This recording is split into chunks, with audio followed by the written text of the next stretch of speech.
খোঁজ পাওয়া যাচ্ছে না সাংসদের। এখন চলছে সাংসদ খোঁজ প্রতিযোগিতা।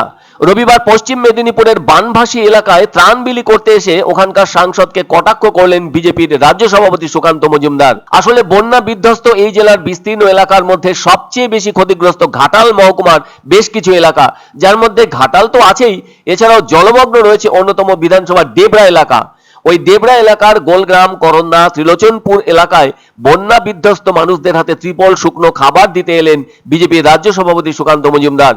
এদিন প্রথমে তিনি স্থানীয় মানুষজনকে নিয়ে বানভাসী অঞ্চলগুলো ঘুরে ঘুরে দেখেন, আবার কথাও বলেন তাদের সঙ্গে, এছাড়াও খোঁজ খবরও নেন। এরপর এক ক্যাম্পের মাধ্যমে তাদের হাতে মাথা ঢাকার জন্য ত্রিপল, পলিথিন, শীট যেমন তুলে দেন, আবার সেই সাথে তাদের হাতে চিড়া, মুড়ি, কেক, বিস্কুট সহ কিছু শুকনো খাবারও তুলে দেন। ত্রাণ বিলি করে ফেরার পথে সাংবাদিকদের মুখোমুখি হয়ে বিভিন্ন প্রশ্নের উত্তর তিনি কটাক্ষের সাথে দেন। প্রথমেই এখানকার তৃণমূলের সাংসদ দেবের কাজকর্ম নিয়ে প্রশ্ন তুললে সুকান্ত বলেন, ঘাটালের সাংসদকে এলাকার মানুষ খুঁজেই পাচ্ছেন না, তাই এখানে চলছে ঢুঁড়ো সাংসদ প্রতিযোগিতা। ফলে এমন পরিস্থিতিতে আমরা এখানে চাল, ডাল, শুকনো খাবার এবং মাথার ছাদ হিসেবে ত্রিপল, পলিথিন দিতে এসেছি। বিজেপির রাষ্ট্রীয় নেতা জেপি নাড্ডার বার্তা নিয়ে বলতে গিয়ে বলেন, উনি বার্তা দিয়েছেন সাংগঠনিক সেবার, সেই সংহতি সেবা এখানে আমাদের চলছে বিভিন্নভাবে ক্যাম্প করে। এরপর সুকান্ত মজুমদার বলেন, এই রাজ্যে একজন খোদ আইএস অফিসারের স্ত্রী সুরক্ষিত নন, তাহলে সেখানে রাজ্যের সাধারণ মহিলারা কিভাবে রয়েছেন তা আপনারা বুঝতেই পারছেন। যদিও ওই ঘটনার ব্যাপারে তদন্ত চলছে বলে মন্তব্য করেন বিজেপি রাজ্য সভাপতি সুকান্ত মজুমদার।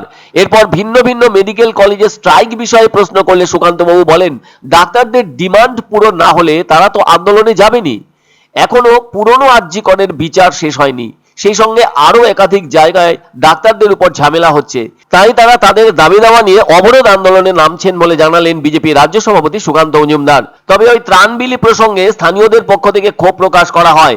তাদের অভিযোগ, ঘটা করে বিরাট কনভয় নিয়ে বানভাসীদের উদ্দেশ্যে ত্রাণ বিলি করতে এসে মাত্র 50টি ত্রাণ বিলি করলেন ডেবরায় বলে অভিযোগ। স্থানীয়দের অভিযোগ, নামমাত্র ত্রাণ বিলি করলেন বিজেপি রাজ্য নেতা। তারা জানতে পেরেছেন বেছে বেছে বিজেপি কর্মীদেরই ওই ত্রাণ নেওয়া হয়েছে।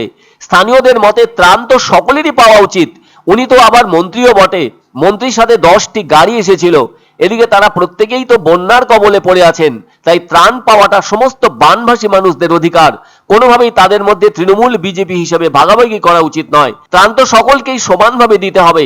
সে যাই হোক, এদিনের ডেবরার পর সুকান্ত মজুমদার পাঁশকুড়ার রাতুলিয়াতেও যান, ওখানেও ত্রাণ বিলি করেন। এরপর মেজ গ্রামে গিয়ে বন্যা দুর্গতদের মধ্যে শুকনো খাবার ও ত্রিপল বিলি করেন বিজেপি রাজ্য সভাপতি সুকান্ত মজুমদার।